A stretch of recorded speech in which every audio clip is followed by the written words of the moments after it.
আমি বলছি হবে না, কিছুই হবে না, কিছু হতে পারে না। কি হবে গণতন্ত্র পেয়ে যদি সাদা গন্ধরাজ ফুলের মতো গার্লস স্কুলের কিশোরীরা আর কোনো দিন শিউলি কুড়ুতে না যায় ভোরবেলা? যদি নক্ষত্র রচিত রাত্রি কবির উন্মুখ খাতার জন্য আর না পাঠায় রবি ফসলের দেশের মতো শস্য ভাড়ানত দিন? যদি ভব ঘুরে দুপুরের হাওয়ায় আর নৌকোর পালের মতো ফুটে না ওঠে আমার হাওয়াই শার্ট? যদি আমার কোটের বোতাম ছুঁয়ে আর উদিত না হয় তোমার চাঁদের মতো অন্যমনস্ক নখ? কি হবে? কি হবে তাহলে শুধু শুধু গণতন্ত্র পেয়ে? না, হবে না। আমি বলছি কিছুই হবে না, হতে পারে না। কি হবে গণতন্ত্র পেয়ে যদি কাঁধে ছুরিকাঘাতের চিহ্ন আর বুকে বুলেটের জ্যোৎস্না জ্বলা গর্ত নিয়ে ঝিলের জলে ভেসে থাকে অজ্ঞাত যুবকের লাশ? যদি শীতের মফস্বল শহর থেকে কাঁচা হাতের লেখা নিয়ে নিরুদ্দেশ ভাইয়ের ঠিকানা ঘুরে রোজ রোজ ফিরে যায় ছোট বোনের চিঠি?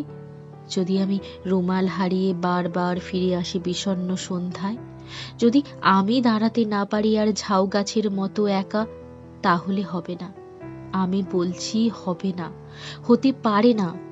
কি হবে গণতন্ত্র পেয়ে যদি অনুদের রিটায়ার্ড আঙ্কেল আর খুঁজে না পান তার কমলা রঙের গলাবন্ধগুলি?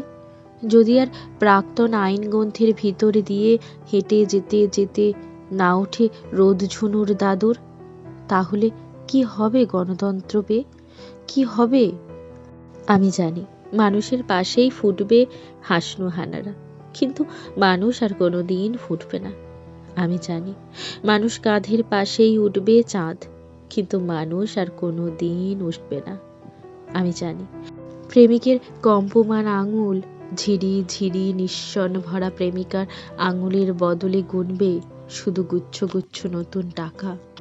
আমি জানি মায়ের হাতের সুন্দর দুটো কাঁটায় আগামী শীতের জাম্পারগুলি সমাপ্ত হয়ে আসার আগেই অস্ত যাবে কিশোর। কিন্তু কিচ্ছু হবে না, তবু কিচ্ছু হবে না। আমি বলছি হবে না, হবে না, হতে পারে না।